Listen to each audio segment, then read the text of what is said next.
Well, hello. We are going to present you a story called The Taming of the Shrew, written by William Shakespeare. And this story is about a rich father with two daughters that will soon get married. But Batista, which was the father, must choose a partner for each one of them. First, for a fiery tempered Catherine, and then for the younger one, which is Bianca. Baptista was full of rejection when it came to choose the right partner for both of them. However, one day, Petruccio, a witty and stubborn man, managed to marry Catherine, despite her sure personality, and Petruccio was able to dominate Catherine's temper, making her submissive. In it was something that seemed like almost impossible for many men in Padua. And this submissive attitude at the final was later demonstrated by Petruccio in a bet that he made with Bianca's husband, the father, Baptista, and another husband. So Pablo is going to talk more about the characterization.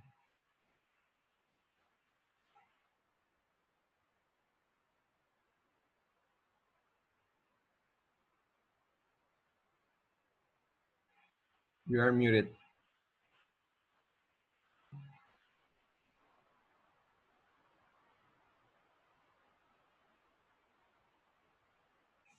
Pablo, you are muted.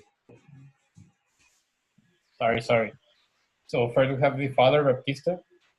He's rich and misogynistic in little words. And then Catherine is the older daughter, which is described in the first part of the story is described as very judgmental and bad-tempered.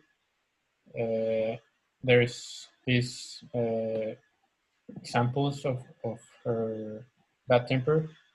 Ungovernable fury temper was the description that someone gave her. Then she's also described as handsome, as someone also described she was rich and handsome. Then Bianca was the second daughter, the younger one. She described as a gentle one, but however not very submissive. Uh, as we can see in the lines, her gentle sister Bianca, like the gentle one, but however, she's not very submissive as you may think because she responded to her husband saying that the more fool you for laying on my duty. With that, she meant that like her husband wouldn't have to mess with her life or else he would be uh, doing badly.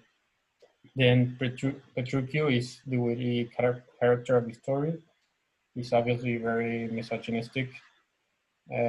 He's the one that starts dominating Catherine's bad temper by the use of uh, like wealth and physical strength, obviously, and this also is impacted by all the social characteristic that surrounds them.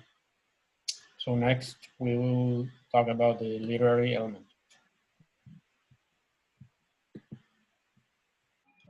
Well, as we are talking about William Shakespeare, there are a lot of similes and a lot of metaphors as well. And we can find, for example, a simile when we are talking about Catherine, that she was like a shrew, that it is not literal, but uh, they are referring to her temper. And there's one scene where, sorry, there's one, yeah, like scene when Petruchio and Catherine were like returning to the house of Catherine, and Petruchio said to Catherine that she has she like her eyes. were like two bright stars. And that, well, that are like the similes we could found in this story.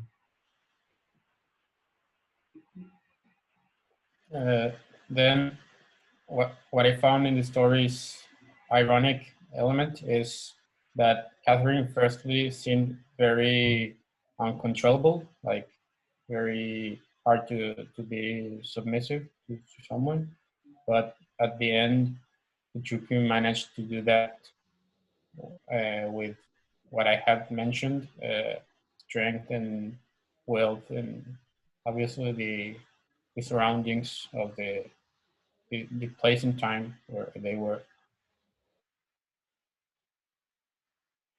And then I will mention the narrator. The narrator is a third person omniscient because the narrator knows what the characters are thinking.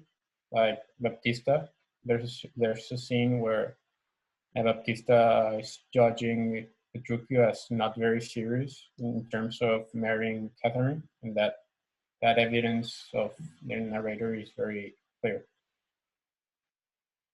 And well, finally, uh, for our thematic statement, we should remark the word tame because it is a little strong. Well, it is too strong when you're referring to humans because you cannot tame humans. You can tame animals, for example. And that's why we said that physical strength and social environment can be a source of ridiculous dominance towards any other person to a point where they can be left without human dignity.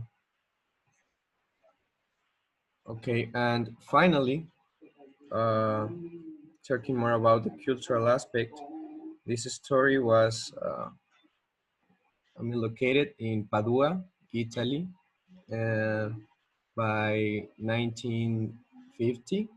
1590. 59, sorry. And I get confused. And as I said before, Catherine was dominated, we can deduce that women were regarded as inherently inferior to men. And other cultural aspect that I think it is important to mention is that the fact of dowry. In some societies, there's an amount of money or properties that the woman's parents give to the man that she marries. So in this case, Baptista uh, promised to Petruchio to give him 20,000 crowns for her dowry. So, talking about the cultural aspect, I want to state some facts about uh, like the situations that happened in that moment. For example, marriage was, from a man's perspective, was seen mostly like a contract, social and economic contract, rather than the union of two lovers. It was also like a way to have more wealth because of the dowry that my friend told her. Then also because fathers didn't necessarily gave her daughters the inheritance they deserved. They only passed on the inheritance to the first son they had. So that's why fathers encouraged women to look for marriage in order for them to have some welfare. So they were like obligated to do that. And then in terms of laws, uh, I mean, beating domestic violence. I mean, beating women was obviously illegal, and it was seen as correcting errors. And in conclusion, the taming of the shrew reflects the controversy concerning the domestic violence that Petruchio had on Catherine, but this violence was not reflected through physical abuse, but with other things like starvation and mental dominance. So that's it. Okay, thank you very much.